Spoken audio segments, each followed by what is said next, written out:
ഹരേ രാമ രാമ രാമ ഹരേ ഹരേ ഹരേ കൃഷ്ണ കൃഷ്ണ കൃഷ്ണ ഹരേ ഹരേ. നമ്മൾ പ്രാർത്ഥിക്കാൻ മാത്രമേ നമ്മളെ കൊണ്ട് പറ്റുള്ളൂ. അപ്പോൾ നമുക്ക് വേണ്ടത് ഭഗവാൻ നോക്കിക്കൊള്ളും. ബ്രഹ്മാവ് പറഞ്ഞു, ആ ജയവിജയന്മാർ ദിതിഗർഭത്തിൽ ജനിച്ചു. ഹിരണ്യാക്ഷൻ ഹിരണ്യകശിപുവായി. അതിൽ ഹിരണ്യാക്ഷൻ ജനിച്ച ഉടനെ തന്നെ കയ്യിൽ ഗദയും പിടിച്ച് യുദ്ധത്തിനായി ദിഗ്വിജയത്തിനായി പുറപ്പെട്ടു. അങ്ങനെ ആദ്യം വർണ്ണനാണ് രാജസൂയം ചെയ്തുകൊണ്ട് കേട്ടപ്പോൾ വർണ്ണനോട് യുദ്ധത്തിന് പോയി. അപ്പോൾ വർണ്ണൻ പറഞ്ഞു, എനിക്കൊക്കെ ഇപ്പോൾ പ്രായമായി, നിനക്ക് യുദ്ധം ചെയ്യാൻ ശക്തിയുള്ള ആൾ സാക്ഷാത് നാരായണ ഭഗവാനാണ്. പശ്യാമി നാണ്യം പുരുഷാത് പുരാതനാത്. എന്നെക്കാൾ പ്രായമുള്ള ആളാണ്, പക്ഷേ നല്ല പ്രായമായാലും ശക്തി കൂടുതൽ വർദ്ധിക്കും ഭഗവാനൊക്കെ. നമുക്കൊക്കെ അങ്ങനെയില്ലേ, പ്രായം വയസ്സ് കൂടുതലാകുമ്പോൾ നമ്മുടെ ശക്തി കുറയും. കാഴ്ച ശക്തി, പിന്നെ ഭക്ഷണം കഴിക്കാനുള്ള ശക്തി, ജീർണശക്തി, ഇങ്ങനെ നമ്മുടെ ശക്തിയൊക്കെ പ്രായം കൂടുതലാകുമ്പോൾ കുറഞ്ഞ് പോകും. ഓർമ്മശക്തി ഒക്കെ കുറയും. ഭഗവാനൊക്കെ അങ്ങനെയില്ലേ, പ്രായമാകുന്നതോറും കൂടുതൽ വർദ്ധിക്കും. അതാണ് ഇവിടെ പറയുന്നു വരുണൻ, എനിക്ക് പ്രായമായതുകൊണ്ട് എനിക്ക് ശക്തി കുറഞ്ഞു. പ്രായം കൂടുതലാകുമ്പോൾ ശക്തി വർദ്ധിക്കുന്ന ഒരാളുണ്ട്, അയാളാണ് ഗുരുവായൂരപ്പൻ.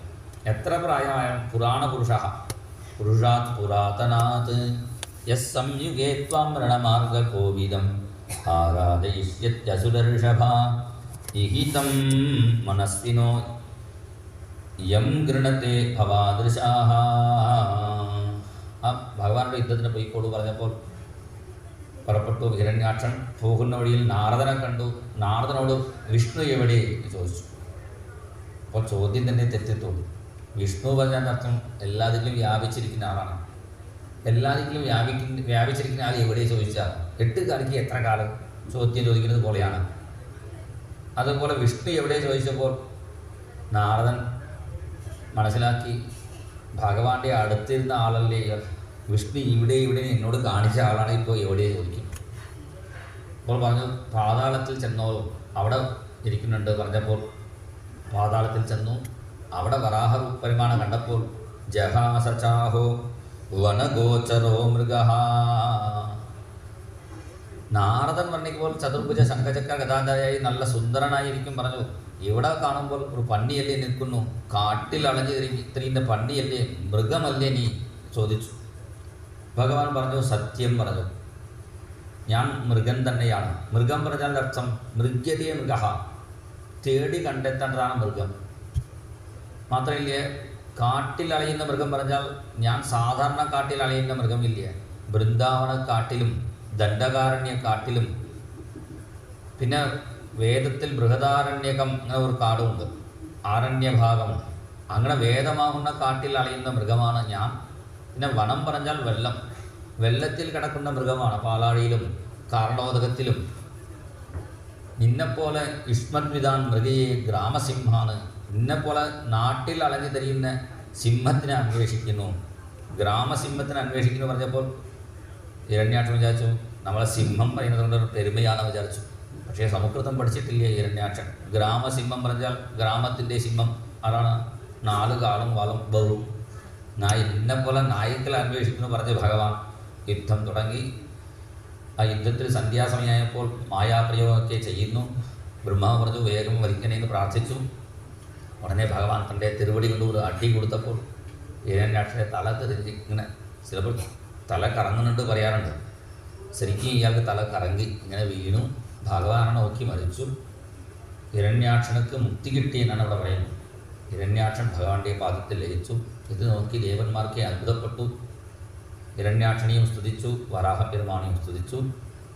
ഈ ഹിരണ്യാക്ഷപദം കേൾക്കുന്നവർക്ക് കേട്ട് അത് അത് പാടി അത് അനുമോദനം ചെയ്യുന്നവർക്ക് ബ്രഹ്മഹത്യ പാപം പോലും മാറിക്കിട്ടും എന്നാണ് പറയുന്നത്. വിമുച്യതേ ബ്രഹ്മവധാദപി ദ്വിജാഃ ഏതന്മഹാപുണ്യമലം പവിത്രം ധന്യം യശസ്യം പദമായുരാശിഷാം. അതേപോലെ മഹാപുണ്യം ഇത് കേട്ടാൽ ഉണ്ടാകും. വേദത്തിൽ പറഞ്ഞ വലിയ പാപം ബ്രഹ്മഹത്യ പാപമാണ്. വേദത്തിൽ പറഞ്ഞ വലിയ പുണ്യം അശ്വമേധയാഗമാണ്. ഈ ഹിരണ്യാക്ഷോധം കേൾക്കുന്നവർക്ക് ബ്രഹ്മഹത്യഭാവവും നശിക്കും. അതേപോലെ മഹാപുണ്യമായ അശ്വമേധയാഗത്തിൻ്റെ ഫലവും കൂടി കിട്ടും. അതേപോലെ ഇത് കേൾക്കാൻ പറ്റാത്തവർക്ക് ഒരു വഴി കൂടി ഉണ്ട്. തമിഴ്നാട്ടിലൊരു അമ്പലമുണ്ട്, മധ്യാർജുന ക്ഷേത്രം ഒരു ക്ഷേത്രം, കുംഭകോണത്തിൻ്റെ അടുത്താണ്. അവിടെ ചെന്ന് ഭഗവാനെ തൊഴുതാൽ ബ്രഹ്മഹത്യ പാപം നശിക്കും. ഒരു പാണ്ഡ്യ രാജാവിന് ബ്രഹ്മഹത്യ പാപം പിടികൂടി. അദ്ദേഹം നായാട്ടിന് പോയപ്പോൾ അദ്ദേഹത്തിൻ്റെ കുതിര ചവിട്ടി ഒരു ബ്രാഹ്മണൻ മരിച്ചു. ആ ബ്രഹ്മഹത്യ പാപം ബാധിച്ചപ്പോൾ രാജാവ് അവിടെ മധുര മീനാക്ഷി സുന്ദരേശ്വര പെരുമാനോട് ചോദിച്ചു, ബ്രഹ്മഹത്യ പാപത്തിൽ നിന്ന് എന്നെ രക്ഷിക്കണേ. അപ്പോൾ മധുര സുന്ദരേശ്വര സ്വാമി പറഞ്ഞു, എന്നെക്കൊണ്ടാവില്ലേ, മധ്യാർജുന ക്ഷേത്രത്തിലേക്ക് ചെന്നോളൂ പറഞ്ഞു. അങ്ങനെ മധ്യാർജുന ക്ഷേത്രത്തിലേക്ക് വന്നു. ഇവിടെ വന്നപ്പോൾ ഇവിടെ ജ്യോതിസ്വരൂപനാണ് ഭഗവാൻ. ജ്യോതിർമയം മഹാലിംഗം എന്നാണ് മഹാത്മാക്കൾ പറയുന്നു. ജ്യോതിസ്വരൂപനാണ് ഭഗവാനെ കണ്ടപ്പോൾ ഈ രാജാവ് ഉള്ളിൽ ചെന്നു. ക്ഷേത്രത്തിൻ്റെ ഉള്ളിൽ ബ്രഹ്മഹത്യ പാപത്തിന് ഉള്ളിൽ ചെല്ലാൻ പറ്റാതെ അവിടെ വാതിൽ പടിയിൽ തന്നെ ഇരുന്നു. പിന്നെ ഭഗവാനെ തൊഴുതിട്ട് പുറത്തു പോകുന്ന സമയത്ത് ഭഗവാൻ പറഞ്ഞു, വന്ന വഴിയിൽ പോകേണ്ട, അവിടെ പടിയിൽ കാത്തിരിക്കുന്നുണ്ട് ബ്രഹ്മഹത്യ പാപം, അതുകൊണ്ട് വേറെ വഴി കൂടി പോയിക്കോളൂ പറഞ്ഞു. അതുകൊണ്ട് ആ മഹാലിംഗ ഭഗവാനെ തൊഴുതിട്ട് പിന്നെ ദേവി നടവഴി കൂടി ഇറങ്ങിച്ചെന്നു. ഇപ്പോഴും ആ ക്ഷേത്രത്തിൽ അങ്ങനെയാണ് പതിവ്. ആദ്യം ആ ശിവലിംഗത്തെ തൊഴുത ശേഷം ദേവിയെ തൊഴുതിട്ട് ആ വഴി കൂടിയേ പോകുള്ളൂ. കാരണം ആ പടിയിൽ ഇപ്പോഴും ബ്രഹ്മഹത്യ പാപം സ്ഥിതി ചെയ്യുന്നു. അതിന് ഒരു ഇതൊക്കെ വെച്ചിട്ടുണ്ട് അവിടെ പ്രതി, അതിൻ്റെ പരിഹാരമൊക്കെ ചെയ്യുന്നുണ്ട്. പിന്നെ അവിടെ ഒരു പ്രദക്ഷിണ വഴിയുണ്ട്. ആ പ്രദക്ഷിണം വെച്ചാൽ മതി, അശ്വമേധയാഗത്തിൻ്റെ ഫലം കിട്ടും എന്നാണ്. അശ്വമേധ പ്രദക്ഷിണം എന്നാണ് അതിൻ്റെ പേര്. അപ്പോൾ ഇത് ഒന്ന് ഭാഗവതത്തിൻ്റെ ഹിരണ്യാക്ഷോധം വായിക്കാം, ഇല്ലെങ്കിൽ അവിടെ തൊഴുത് ഒരു പ്രദക്ഷിണം വെച്ചാൽ മതി. ഏതൻ മഹാപുണ്യമലം പവിത്രം ധന്യം യശസ്യം പദമായുരാശിഷാം പ്രാണീന്ദ്രിയാണാം ഇതി ശൗര്യവർദ്ധനം നാരായണോന്തേ ഗതിരംഗശൃണ്വതാം. ഇത് കേൾക്കുന്നവർക്ക് അവസാനം ഭഗവാന്റെ പാദത്തിൽ ലയിച്ച് ചേരാനും സാധിക്കും എന്ന് പറഞ്ഞുകൊണ്ടാണ് ഹിരണ്യാക്ഷവധം ഇവിടെ സമർപ്പിക്കുന്നു. പിന്നെ സൃഷ്ടി വിഷയങ്ങളാണ് തുടർച്ചയായി വർണ്ണിച്ചു വരുന്നു. ആ സൃഷ്ടിയിൽ ബ്രഹ്മാവിൻ്റെ നിഴലിൽ നിന്നും ഒരു മഹാത്മാവുണ്ടായി. ആ മഹാത്മാവിൻ്റെ പേരാണ് കർദമൻ. ആ കർദമനോട് ബ്രഹ്മാവ് പറഞ്ഞു, സൃഷ്ടിച്ചോളൂ പറഞ്ഞപ്പോൾ ഉടനെ അദ്ദേഹം തപസ് ചെയ്യാൻ പുറപ്പെട്ടു. കുറേ കാലം ഭഗവാനെ കുറിച്ച് തപസ് ചെയ്തു. എന്നിട്ടും ഭഗവാൻ വന്നില്ലേ. ഭഗവാൻ വന്നില്ലല്ലോ എന്ന് അദ്ദേഹം കരയാൻ തുടങ്ങി. അങ്ങനെ കരഞ്ഞപ്പോൾ ഭഗവാൻ പ്രത്യക്ഷപ്പെട്ടു. തപസ് പറഞ്ഞാൽ നമ്മുടെ ശരീരത്തിന് ബുദ്ധിമുട്ടി ശരീരത്തിനെ കഷ്ടപ്പെടുത്തുന്നതാണ് തപസ്. ഭക്തി പറഞ്ഞാൽ മനസ്സ് ഉള്ളിച്ചുട്ട് മനസ്സ് ഉരുകൊണ്ടതാണ് ഭക്തി. തപസ്സിന് ഭഗവാൻ വന്നില്ലേ. ഭക്തി ചെയ്തപ്പോൾ ഭഗവാൻ അദ്ദേഹത്തിന് മുന്നിൽ പ്രത്യക്ഷപ്പെട്ടു. അദ്ദേഹം ഗംഭീരസ്തുതി ഒക്കെ ചെയ്തു. ജുഷ്ടം വതാദ്യാഖില സത്വരാസേഹേ സാംസിദ്ധ്യമക്ഷ്ണോസ്തവ ദർശനാന്നഃ യദ്ദർശനം ജന്മഭിരിജ്യ സദ്ഭിഃ ആസാസത്തെ യോഗിനോ രൂഢയോഗാഃ. ഈ ജന്മസാഫല്യം ഭഗവാനെ നിന്നെ കണ്ടത് കൊണ്ട് എനിക്ക് കിട്ടി. നിന്നെ കണ്ടിട്ടും എനിക്ക് മോക്ഷം വേണം തോന്നുന്നില്ല. എൻ്റെ അച്ഛൻ സൃഷ്ടി ചെയ്യാനും പറഞ്ഞിട്ടുണ്ട്, അതിന് അനുകൂലമായ ഭാര്യ കിട്ടിയാൽ കൊള്ളാം. തഥാ സചാഹം പരിവോഢുകാമഃ സമാനശീലാം ഗൃഹമേധേതും ഉപേയിവാൻ മൂലമശേഷമൂലം ദുരാശയ കാമതുഗംഘ്രിപസ്യേ. എനിക്ക് അനുകൂലമായ ഭാര്യയെ തരണേന്ന് പ്രാർത്ഥിച്ചപ്പോൾ ഭഗവാൻ അദ്ദേഹത്തിൻ്റെ സ്തുതി കേട്ട് കണ്ണുനീർ ഒഴിച്ചു. ആ ഭഗവാന്റെ കണ്ണുനീർ തന്നെ അവിടെ ഒരു തീർത്ഥക്കുളമായി മാറി. പിന്നെ ഭഗവാൻ പറഞ്ഞു, നിനക്ക് വേണ്ടി പെൺകുട്ടി ഞാൻ നോക്കി വച്ചിട്ടുണ്ട്. ദേവഹൂതി എന്നാണ് ആ പെൺകുട്ടിയുടെ പേര്. സ്വായംഭവമനുവിൻ്റെ രണ്ടാമത്തെ പുത്രിയാണ്.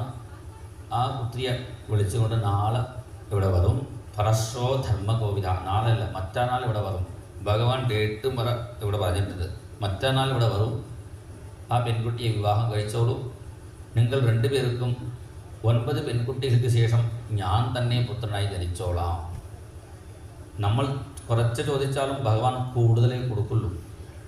തൈരണഭ്യർത്ഥിതാനപി അർത്ഥാൻ കാമാൻ അജസ്രം വിതരതി പരമാനന്ദ സാന്ദ്രം ഗതിഞ്ച്. ഇദ്ദേഹം വിവാഹത്തിന് ഒരു പെൺകുട്ടി കിട്ടണം എന്നാണ് പ്രാർത്ഥിച്ചു. പക്ഷേ ഭഗവാൻ പറഞ്ഞു, നിനക്ക് പുത്രനായി ഞാൻ തന്നെ ജനിച്ചോളാം എന്ന് പറഞ്ഞ് ഭഗവാൻ പുറപ്പെട്ടു. ഭഗവാൻ പുറപ്പെട്ട ശേഷം വീണ്ടും അദ്ദേഹം ധ്യാനത്തിലിരിക്കുന്ന സമയത്താണ് ദേവഹൂതിയെ വിളിച്ചുകൊണ്ട് സ്വയംഭവ മനു വന്നു പ്രാർത്ഥിച്ചു, എൻ്റെ പുത്രിയെ സ്വീകരിക്കണേ. അപ്പോൾ അദ്ദേഹം ഒരു നിബന്ധന വച്ചു, ഒരു ആൺകുട്ടി ജനിച്ചാൽ ഞാൻ സന്യസിക്കും, സമ്മതമാണോ? കാരണം സ്വയംഭൂ മനുസ്മൃതിയിൽ പറയുന്നു, നമ്മുടെ ധർമ്മം വളർത്താൻ വേണ്ടി ഒരു പുത്രൻ ഉണ്ടായാൽ മതി എന്നാണ് പറയുന്നു.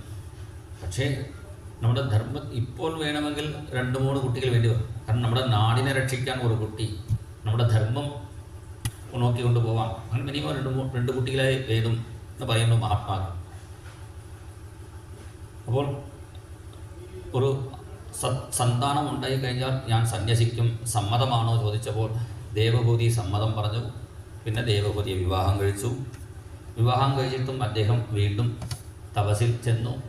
അവിടെ ഭഗവാന്റെ നാമം ജപിച്ചുകൊണ്ടിരിക്കുന്നു. നാരായണ നാരായണ ജയ് ജയ് ഗോവിന്ദ ഹരേ, നാരായണ നാരായണ ജയ് ജയ് ഗോപാല ഹരേ, നാരായണ നാരായണ ജയ് ജയ് ഗോവിന്ദ ഹരേ, നാരായണ നാരായണ ജയ് ജയ് ഗോപാല ഹരേ.